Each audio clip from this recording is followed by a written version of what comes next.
নমস্কার সম্মানিত দর্শকবৃন্দ, বর্তমানে আধার কার্ডের মাধ্যমে ভোটার কার্ড কারেকশন চালু হয়েছে। অর্থাৎ আধার কার্ডের ই সাইনের মাধ্যমে আপনাদেরকে ভোটার কার্ডের কারেকশন করতে হবে। নাম বলুন, ঠিকানা, জন্ম তারিখ, ভোটার কার্ডের মোবাইল নাম্বার, ছবি যাই করতে যান না কেন, অনলাইন যখনই করতে যাবেন আপনাদেরকে কিন্তু আধারে ওটিপি আসবে। ওটিপি দিয়ে সাইন আপ করে আপনাদেরকে সমস্ত কাজটা করতে হবে এবং আধার কার্ডে যে নামটা রয়েছে ভোটার কার্ডেও সেই নামটা আপনার থাকতে হবে, তবেই কিন্তু কাজটা আপনারা করতে পারবেন।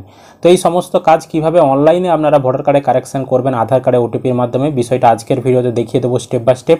অবশ্যই ভিডিওটি আপনাদের উপকারে আসবে, শেষ পর্যন্ত দেখতে থাকুন। চ্যানেলে নতুন হলে এই ধরনের আপডেটগুলো পাওয়ার জন্য অবশ্যই চ্যানেলটিকে সাবস্ক্রাইব করে রাখবেন, বন্ধুদেরকে ভিডিওটা শেয়ার করে দেবেন, আর ফেসবুক থেকে দেখলে পেজটিকে ফলো করতে ভুলবেন না।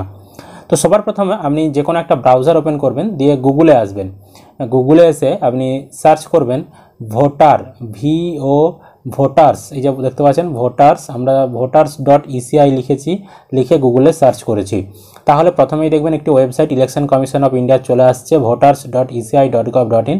তো এই লিঙ্কটার উপরে আপনি ক্লিক করে দেবেন, তাহলে আপনি কিন্তু এরকম অফিসিয়াল ওয়েবসাইটে চলে আসবেন। এরকম পপ আপ আসলে ব্যানারটা আপনি ক্রস করে দেবেন। তাহলে দেখতে পাচ্ছেন আমাদের সামনে এরকম ওয়েবসাইট খুলে গেছে। এবার ওয়েবসাইট খোলার পর যাদের এই ভোটার সার্ভিস পোর্টালে আইডি বানানো নেই তাদেরকে এই সাইন আপ অপশানে ক্লিক করে আগে আইডি বানাতে হবে। আইডি বানানোর জন্য এখানে মোবাইল নাম্বার দিতে হবে, ইমেল আইডি দিতে হবে, তারপর এই ক্যাপচা কোডটি এখানে বসিয়ে কন্টিনিউ বোতামে ক্লিক করতে হবে। তারপর ফোনে ওটিপি আসবে, ওটিপি বসানোর পর আপনি কিন্তু পাসওয়ার্ড সেট করে ইউজার আইডি বানিয়ে নিতে পারবেন। আর যাদের ইউজার আইডি ইতিমধ্যেই বানানো রয়েছে তারা কিন্তু এই লগ ইন অপশানে ক্লিক করবেন, দিয়ে আপনি আপনার এখানে ফোন নাম্বারটা দেবেন। ফোন নাম্বার দেওয়ার পর ক্যাপচা কোডটি এখানে বসাবেন, দিয়ে রিকোয়েস্ট ওটিপি বোতামে ক্লিক করলে আপনার ফোনে ওটিপি আসবে। সেই ওটিপি বসিয়ে দিলেই আপনি কিন্তু এর ভেতরে প্রবেশ করে যাবেন। তো আমরা ফোন নাম্বার দিয়ে ওটিপি দিয়ে লগ ইন করে নিয়েছি, এখানে আমাদের আইডি লগ ইন হয়ে গেছে। এবার দেখুন এখানে বিভিন্ন রকম ফর্ম পাবেন এবং এখানে আবেদন করার অপশানগুলো পাবেন, আপনি যেই কাজের জন্য আবেদন করতে চাইছেন। ধরুন আপনি কারেকশন করবেন, তার জন্য ফিল ফর্ম 8, এই 8 নম্বর ফর্ম আপনাদেরকে পূরণ করে জমা করতে হবে। তো আমরা এখানে ফিল ফর্ম 8-এ ক্লিক করলাম, তাহলে এরকম অপশান আসবে। দিয়ে এখানে অ্যাপ্লাইড ফর সেলফ, আপনি যদি নিজের করতে চাইছেন তাহলে সেলফে ক্লিক করে আপনি কিন্তু আপনার ভোটার কার্ডের নাম্বার দিতে পারেন। আর যদি আপনি আধার ইলেকট্রনে করতে চান তাহলে আধার করবেন, দিয়ে আপনি যার করতে চাইছেন তার ভোটার কার্ডের নাম্বারটা দেবেন।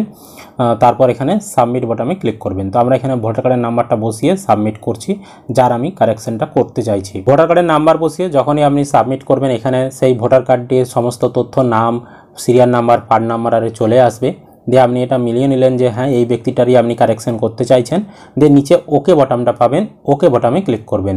ওকে বাটনে ক্লিক করলে এখানে আপনি যেই কাজের জন্য আবেদন করছেন এখানে সেটা আপনাকে সিলেক্ট করতে হবে। যদি আপনি এক কেন্দ্র থেকে আরেক কেন্দ্রে, এক বুথ থেকে আরেক কেন্দ্রে শিফটিং করতে চান তাহলে শিফটকে ক্লিক করতে হবে। যদি আপনি কারেকশন করতে চান 2 নম্বর অপশানে সিলেক্ট করতে হবে। যদি আপনি ভোটার কার্ড বর্তমানে যে ডিজিটাল ভোটার কার্ড দিচ্ছে কোনো রকম কারেকশন ছাড়াই সেই ভোটার কার্ডটা যদি আপনি নিতে চান তাহলে এখানে 3 নম্বর সিলেক্ট করতে হবে। আর যদি আপনি ডিসেবিলিটি যদি হন, আপনি আপনার ভোটার কার্ডের ডিসেবিলিটিটা যোগ্য করতে চাইছেন মানে প্রতিবন্ধী হিসাবে, তাহলে 4 নম্বরটা সিলেক্ট করতে হবে। তো আমরা আপনাদেরকে একটা কারেকশনের ডেমো দিয়ে দেখিয়ে দিচ্ছি। তো আমরা কারেকশন করব, 2 নম্বর অপশানটা সিলেক্ট করলাম, দিয়ে এখানে ওকে বাটনে ক্লিক করে দেবো। ওকে বাটনে ক্লিক করলে আপনার সামনে পরবর্তী এরকম পেজ আসবে। এখানে 8 নম্বর ফর্ম খুলে গেছে এবং এখানে আপনার স্টেট, ডিস্ট্রিক্ট, তারপর ভোটার কার্ডের যে কনস্টিটিউশন নাম সেগুলো সমস্ত কিছু এখানে দেখাবে। তারপর আপনার নাম, ভোটার কার্ডের নাম্বার আরে দেখাবে।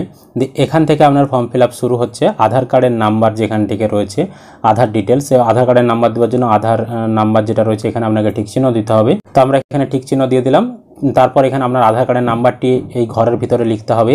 মোবাইল নাম্বার, তো সেলফে ক্লিক করবেন, সেলফে ক্লিক করে আপনার মোবাইল নাম্বারটি এখানে দিয়ে দিবেন। আপনি চাইলে বাবা মা পরিবারের অন্য মোবাইল নাম্বারও দিতে পারেন, তার জন্য এই চেকবক্সে টিক চিহ্ন দিতে হতো। তো আমরা নিজেরই দেবো, সেলফে ক্লিক করে এখানে মোবাইল নাম্বার দিয়ে দেবো। ইমেল আইডি দিতে চাইলে এখানে সেলফে ক্লিক করে এখানে আপনার ইমেল আইডিটি বসিয়ে দেবেন, দিয়ে নিচের এখানে নেক্সট বোতামে আপনি ক্লিক করে দেবেন। তারপর এখানে সিতে আপনাকে কোনো কিছু পূরণ করতে হচ্ছে না। এবার আপনি এখানে চলে আসবেন কি কি কারেকশন আপনি করতে চাইছেন। তো ম্যাক্সিমাম একসঙ্গে আপনি 4টা কারেকশন করাতে পারবেন। তো এখানে নাম কারেকশন করতে চাইলে নামে ঠিক চিহ্ন দেবেন, জেন্ডার, ডেট অফ বার্থ, তারপর রিলেটিভ টাইপ, তারপর রিলেটিভের নেম, অ্যাড্রেস, তারপর মোবাইল নাম্বার যদি কারেকশন করতে চান এবং ফটো যদি কারেকশন করতে চান, এগুলো আপনি যেটা কারেকশন করতে চাইছেন তার বাম দিকে ঠিক চিহ্ন আপনাকে দিতে হবে, দিয়ে নিচের নেক্সট বাটনে ক্লিক করতে হবে। তো দেখুন আমরা এখানে কিন্তু নাম কারেকশন করতে চাইছি, নামে ঠিক চিহ্ন দিয়েছি, ডেট অফ বার্থ করতে চাইছি সেটাতে ঠিক চিহ্ন দিয়েছি এবং ফটো করতে চাইছি এখানে ঠিক চিহ্ন দিয়েছি। তো আপনি আপনার মতন দেবেন। এবার দেখুন আমরা যেহেতু নাম কারেকশন করতে চাইছি সেই কারণে দেখুন এখানে নাম কারেকশনের জন্য নামের ঘরটা খুলে গেছে। ফার্স্ট নেম এখানে বলেছে the correct particulars in the entry to be corrected আর অ্যাস আন্ডার, অর্থাৎ এখানে আপনি যেটা কারেকশন করে নতুন করতে চাইছেন সেই নামটা এখানে লিখতে হবে, আপনি যেটা সঠিক করতে চাইছেন। তো ফার্স্ট নেমের ঘরে আপনার নামটা এখানে লিখে দেবেন, এখানে প্রথমের ঘরটাই ইংলিশে লিখতে হবে আর দ্বিতীয় ঘরে আপনাকে বাংলায় লিখতে হবে। তো এখানে ক্যালেন্ডারও আছে, এই জায়গাটায় কিবোর্ডও আছে, এই কিবোর্ডে ক্লিক করে এখানে বাংলা ক্যালেন্ডার চলে আসবে, এই বাংলা কিবোর্ড চলে আসবে। এই কিবোর্ড থেকেও আপনি কিন্তু বাংলা এখানে লিখতে পারেন, বা আপনার বাংলা যদি কিপ্যাড থেকে থাকে সেই কিপ্যাড থেকেও কিন্তু আপনি ফোনের বা কম্পিউটারের সেখান থেকেও কিন্তু আপনি এখানে নামগুলো বাংলাতে লিখতে পারেন। প্রথমের ঘরটা ইংরাজিতে লিখতে হবে, দ্বিতীয় ঘরে বাংলায় লিখতে হবে। একইভাবে আপনার যেটা টাইটেল অর্থাৎ পদবি যেটা, সেটাও কিন্তু প্রথমে ইংরাজিতে লিখতে হবে সারনেমে, আর দ্বিতীয় ঘরে বাংলাতে লিখতে হবে। এবার ডেট অফ বার্থ যেটা আপনি সঠিক করতে চাইছেন সেই ডেট অফ বার্থ অর্থাৎ আপনার জন্ম তারিখ যেটা, সেটা এখানে ক্লিক করে ক্যালেন্ডার থেকে আপনাকে আপনার ডেট অফ বার্থটা সিলেক্ট করতে হবে। আর ফটো যেহেতু আমরা কারেকশন করতে চাইছি সেই কারণে ফটোটাও আপনাদেরকে, যে নতুন ফটো আপনি আপলোড করতে চাইছেন সেটা চয়েস ফাইলে চুজ ফাইলে ক্লিক করে এখানে কিন্তু আপনাকে সেই ছবিটা আপলোড করতে হবে। ম্যাক্সিমাম 2 MBর মধ্যে বলেছে, আর জেপিজি, পিএনজি, পিডিএফ ফরম্যাটে আপলোড করতে হবে। বুঝতে পেরেছি। এবার দেখুন টাইপ অফ সাপোর্টিং ডকুমেন্ট। তো এখানে নাম কারেকশানের জন্য প্রথমে আপনাদেরকে ডকুমেন্ট আপলোড করতে হবে। তো নাম কারেকশানের জন্য এখানে সিলেক্ট ডকুমেন্টে ক্লিক করে আপনি অনেকগুলি ডকুমেন্টসের লিস্ট রয়েছে, আপনার যেখানে সঠিক নামটা রয়েছে যেটা রেফারেন্স আপনি দিতে চাইছেন সেটা সিলেক্ট করবেন। আমরা আধার কার্ড দিতে চাইছি, তারপর চুজ ফাইলে ক্লিক করে আধার কার্ডটিকে আমরা এখানে আপলোড করে দেব। তারপর ডেট অফ বার্থ কারেকশন করার জন্য আমাকে একটি প্রয়োজনীয় কাগজপত্র দিতে হবে। তো এখানে ক্লিক করলে লিস্ট পেয়ে যাব, এখান থেকে আমি প্রয়োজনীয় লিস্ট থেকে যেটা আমার সঠিক ডেট অফ বার্থ রয়েছে সেটা সিলেক্ট করব এবং চুজ ফাইলে ক্লিক করে সেই ডকুমেন্টটাকে আমি আপলোড করে দেব। তারপর নিচে এখানে নেক্সট বাটন পাবেন, এই নেক্সট বাটনে আপনি ক্লিক করবেন।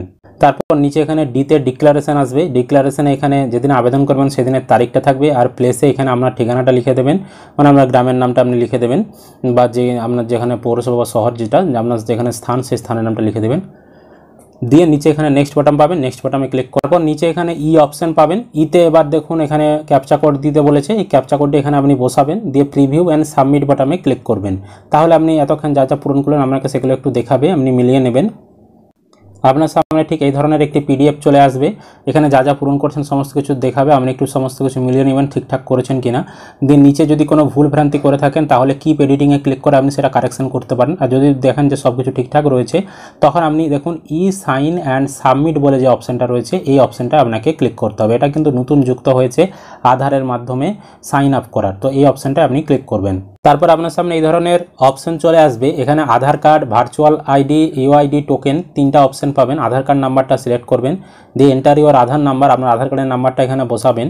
তারপর আধার ওটিপি অপশনটা সিলেক্ট করা থাকবে, এটাই সিলেক্ট করে রাখবেন। তারপর গেট ওটিপি বাটনে ক্লিক করবেন, তাহলে আপনার আধারে যে মোবাইল নাম্বার লিঙ্ক রয়েছে তাতে ওটিপি আসবে, সেই ওটিপিটা এখানে বসাবেন। দিয়ে এই চেকবক্সে টিক চিহ্ন দেবেন, দিয়ে সাবমিট বাটনে ক্লিক করবেন। যখনই আপনি সাবমিট করে দেবেন আপনার কিন্তু আবেদনটাও কিন্তু সম্পূর্ণ হয়ে যাবে এবং দেখিয়ে দেবে অ্যাকনলেজমেন্ট, দিয়ে your application has been submitted successfully and generated reference number is, দিয়ে একটা S25 দিয়ে একটা রেফারেন্স নাম্বার আপনার দিয়ে দেবে, বা আপনার ক্ষেত্রে অন্যরকমও নাম্বার দিয়ে দিতে পারে। তো এই নাম্বারটা আপনি খাতায় লিখে রেখে দেবেন, এই নাম্বারটা দিয়ে স্ট্যাটাস চেক করা যাবে। এছাড়াও ডাউনলোড অ্যাকনলেজমেন্টে ক্লিক করে আপনি অ্যাকনলেজমেন্ট স্লিপটাও কিন্তু ডাউনলোড করে নিতে পারবেন। এবার স্ট্যাটাসটা একটু কীভাবে চেক করবেন আমি দেখিয়ে দিচ্ছি। একইভাবে আপনারা voters.eci.gov.in এর ওয়েবসাইটে আসবেন, আসার পর ডান দিকে সার্ভিস দেখতে পাবেন, তার ভেতরে দেখুন ট্র্যাক অ্যাপ্লিকেশন স্ট্যাটাস বলে অপশন রয়েছে, এখানে আপনি ক্লিক করবেন, তাহলে এরকম অপশন আসবে। দিয়ে এখানে আপনার রেফারেন্স নাম্বার যেটা আপনি পেয়েছেন সেই রেফারেন্স নাম্বারটা বসাবেন, দিয়ে সাবমিট বাটনে ক্লিক করবেন। তাহলেই কিন্তু আপনার রেফারেন্স নাম্বারের এগেনস্টে আপনার আবেদনটা কী পর্যায়ে রয়েছে, অ্যাপ্রুভ হলো না পেন্ডিং রয়েছে বা রিজেক্ট হলো কিনা সমস্ত কিছু আপনাকে কিন্তু দেখিয়ে দেবে। তো এইভাবে কিন্তু আপনারা বর্তমানে আবেদনটা ই সাইনের মাধ্যমে, আধার ই সাইনের মাধ্যমে করতে পারছেন। তো অনেক সময় আধার ই সাইনে যখন ক্লিক করছেন অটোমেটিক সাকসেস দেখিয়ে দিচ্ছে, আধারে ওটিপি আরে আসছে না। আবার কিছু কিছু ক্ষেত্রে আধারে ওটিপির মাধ্যমে ওই স্টেপটা পূরণ করার পরে সাবমিট করলে আপনার আবেদনটা সাকসেস হচ্ছে। তো আপনি দেখে নেবেন আপনার ক্ষেত্রে কী রকম দেখাচ্ছে। তো এটাই ছিল আজকের আপডেট, আশা করি আপনারা ভিডিওটি বুঝতে পেরেছেন। ভিডিও ভালো লাগলে অবশ্যই কিন্তু একটি লাইক করবেন, বন্ধুদেরকে ভিডিওটা শেয়ার করতে ভুলবেন না। চ্যানেলে নতুন হলে এই ধরনের আপডেটগুলো পাওয়ার জন্য অবশ্যই চ্যানেলটিকে সাবস্ক্রাইব করে রাখবেন, আর ফেসবুক থেকে দেখলে পেজটিকে ফলো করতে ভুলবেন না।